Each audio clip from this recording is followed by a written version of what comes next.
Well, the government is moving to bring back charter schools. It's an education model scrapped by the Labor-led coalition in 2017, one of the first things they did when they came into power. And reintroducing these types of schools and allowing state schools to become charter schools was one of the conditions in National's coalition deal with ACT. And last week, Associate Education Minister David Seymour set up an establishment board which will help bring back charter schools back for 2025. And today we speak to someone who's been closely involved with charter schools.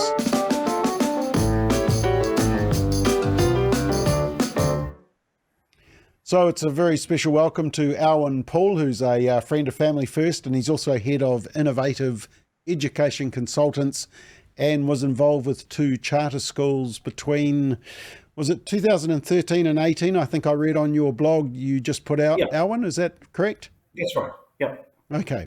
So look, just straight into it. For many people, they won't know, what is a charter school?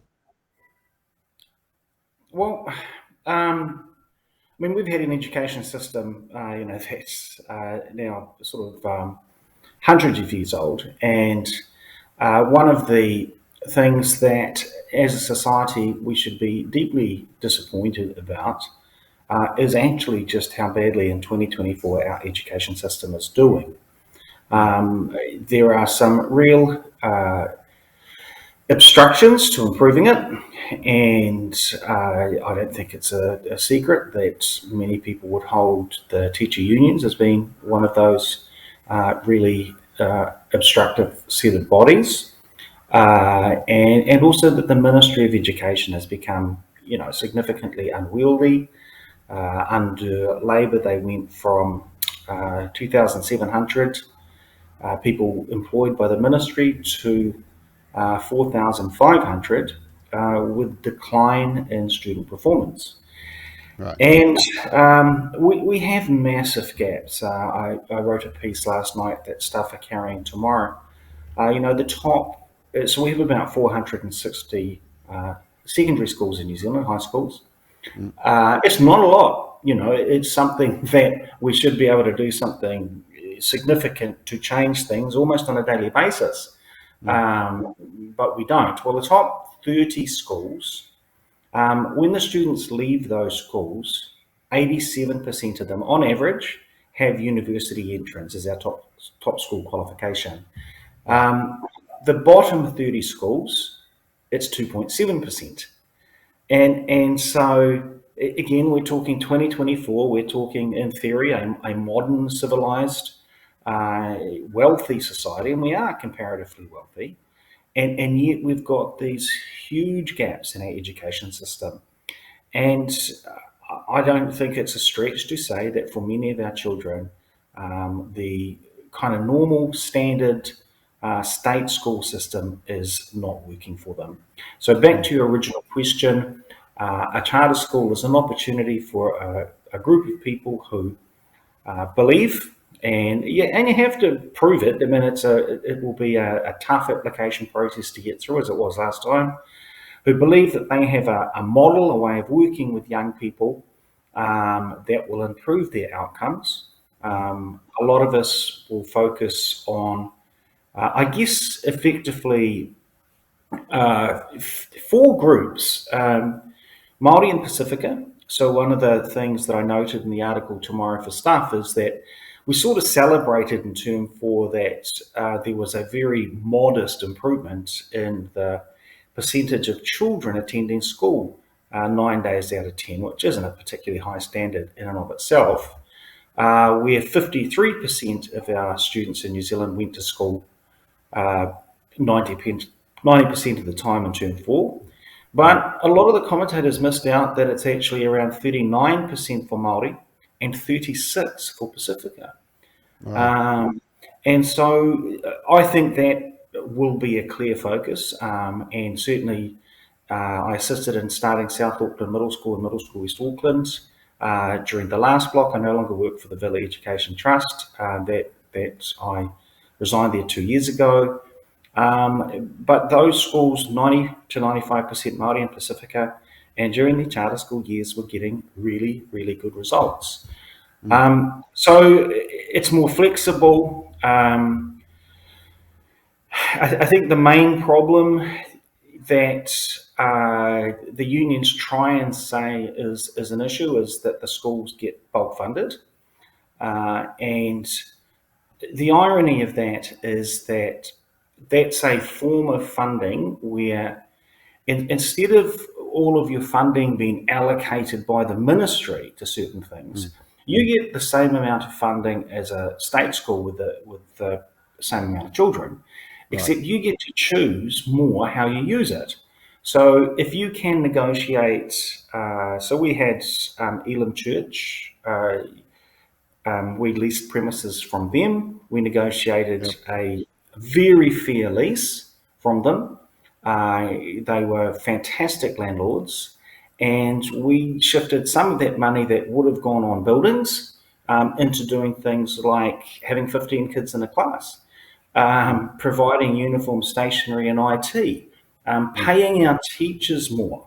And I thought it's one of the sort of great ironies of our teachers having to move back into a collective contract is that the negotiating skills of the PPTA had seen them have to go into a situation where they earned less and couldn't have benefits like life insurance and health insurance. So the bulk funding is a big thing. The thing that I was interested in, Alwyn, is why, it was one of the first things that Labor did when they took office after National, and the first thing they did was get rid of charter schools. Is it just they don't like David Seymour, or they don't like charter schools, or both? Well, I know David's been on your show. It was quite a short show, I think, but he's done really well here, and he's stuck to his guns. He obviously went into that coalition agreement. It's been 6 years. Has been a long wait. Yeah. So why did they cancel them? Well, to go to the end of that story, Jacinda Ardern, when she made the announcement, actually said, we have kept our promise to the teacher unions, and cancelled the charter school model. So basically they felt that they were looking after their mates, and whatever may or may not happen for children in that situation who are succeeding and thriving was just tough luck. I actually sort of accidentally met with Jacinda Ardern the day she took control of the Labour Party at the Labour Party Māori caucus launch in, it must have been 2017, down in Mangere. And she said to my face, look, one of the things that you've shown us is the inadequacy of our designated character school model. And she then very publicly promised work on it, because a lot of people had said to us in the preceding 6 years, including Labour Party people, why didn't you just set up your schools as designated character schools? Like an integrated faith-based school.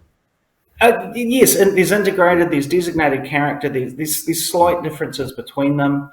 And my answer was that it's almost impossible.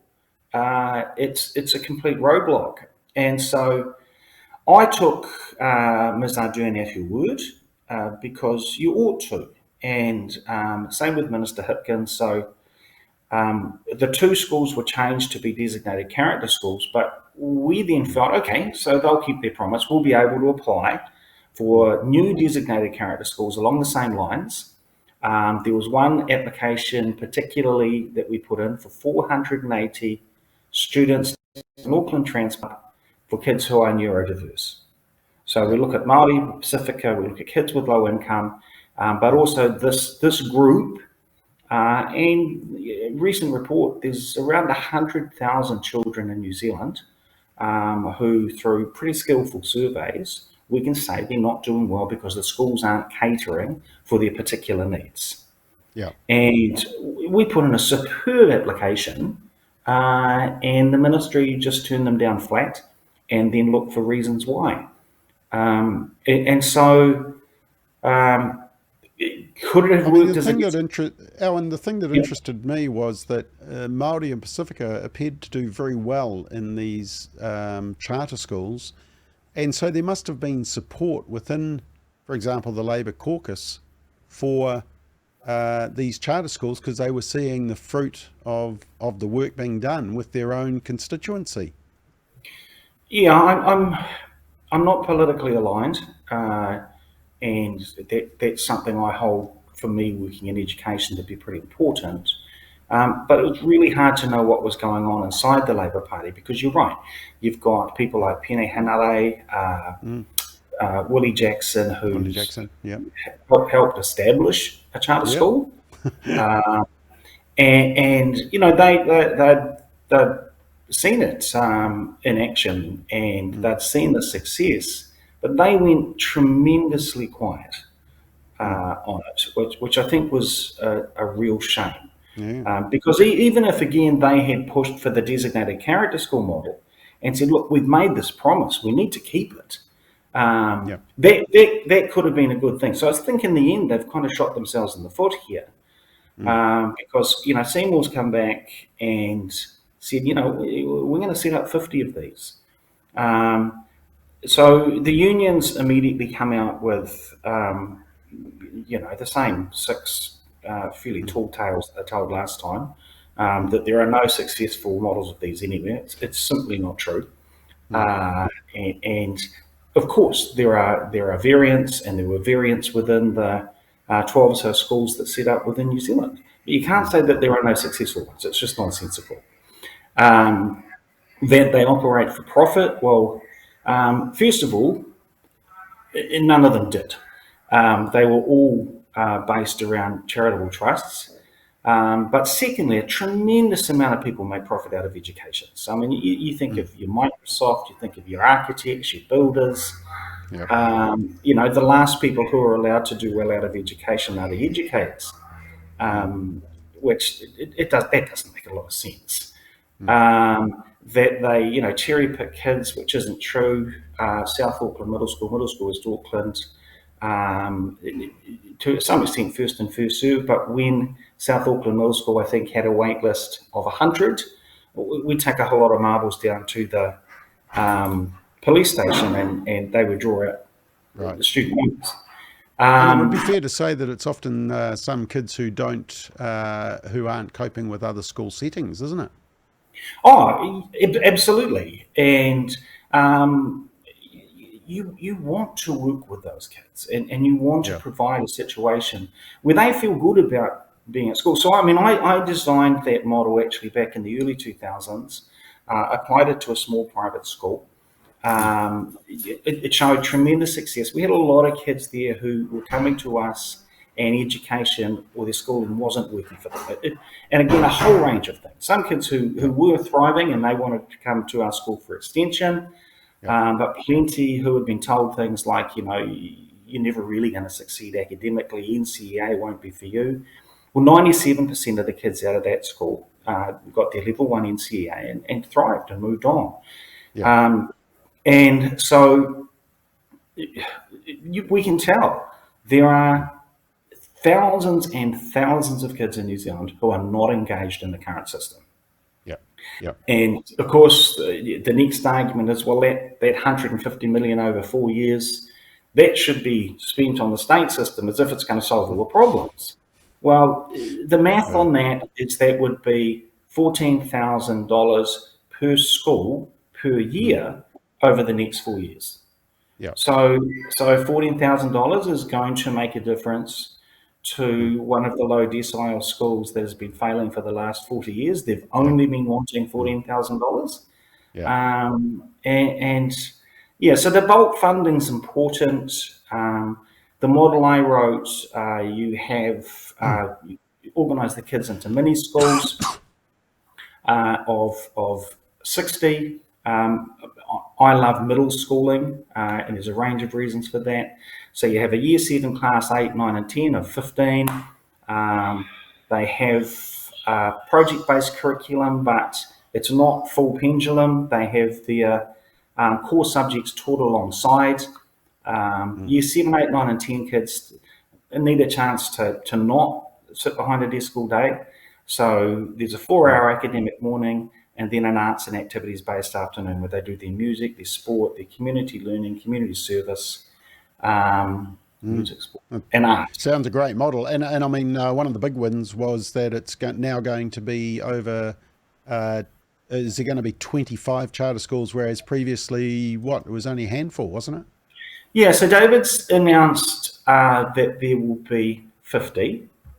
And that initially they're looking for 14, I guess, new schools and 35 state schools to convert. I have to do some more reading about what mechanism would be involved there. You know, is it completely voluntary? The schools kind of looked at and gone, hey, guys, it's just not working. We need to do something different here. So 50 schools is a good start. And I can guarantee, I mean, teachers love working in the situations that people like Nick Hyde, Raymond Tiffany, and myself were able to create because they became teachers to help kids thrive and do extremely well. And that's what they do. Okay, and look, are we going to get to a change of government and then the scrapping of the schools again? Is it going to be that mentality? I don't think so. The situation, if there are 50 schools, first of all, that would be extremely difficult. The second thing is there are just some really horrible examples of Labor not honouring their education promises. So I think the proposal that we had in for that neurodiverse school was good. There was one that was even better. And so I regard Nathan and the vet jury as probably New Zealand's, if you had to put your hand up and say, these people are at least as good as anybody else, it's them. And they run a school called, or have founded and run a school called Manakura in Palmerston North. You know, talking to Nathan, the students were probably around the sort of decile 3 intake, and yet they are in the sorry about that. They are in the top 20 schools for university entrance in the whole country. So Nathan and the vets, with a passion, have set about re-establishing St. Stephen's or Tiffany in South Auckland. Well, they put in a designated character application and somehow Labor turned it down. Now, I simply cannot make sense of it and why you would go about it this time. So that kind of information will hang around because under this model, they will get the school started. Knowing Nathan and the vets, they will have it thriving. The children will do well, and you know, lifting Māori and Pacifica children and children from low-income families in New Zealand is crucial to our future, and crucial to them having a good life. Alwyn, really appreciate your time. If people want to read a balanced explanation of charter schools, partnership schools, rather than going to the media, what's a good site that you would recommend? I read my article tomorrow. People are very welcome to get directly in touch. Often there is far more heat than light in these discussions, and you know, you have people spouting fifth generation phrases that they've heard from someone somewhere else, and all this sort of stuff. The teacher unions are obviously tremendously frightened about losing many of their members, but I think their members have to also keep the union heads honest, because during the last charter school tranche, they spent millions of their members' money fighting against 11 small schools. And their first response on